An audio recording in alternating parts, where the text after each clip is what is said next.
মালদ্বীপে কেন্দু আইল্যান্ডে এই বছরে ঈদ উল ফিতরের 2 রাকাত নামাজ আদায় করলাম।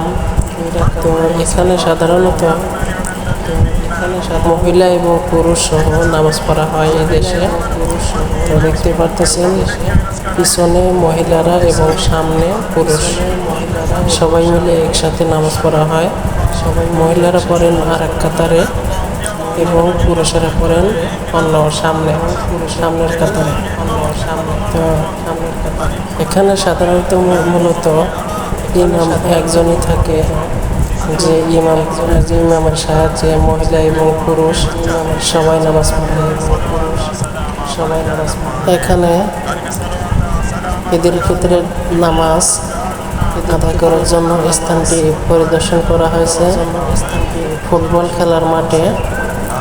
এবং পিছনে দেখতে পাচ্ছেন মহিলারা, এত বড় মাঠটিতে মহিলারা অনেক পিছনে এবং পুরুষেরা অনেকখানি সামনে। এদেশের ইমাম সামনে সবাই পিছনে, আমরা সবাই পিছনে আছি। সূর্যের তাপটা দেখতে পারতেছেন অনেক। সকাল 7টায় অনুষ্ঠিত হয়।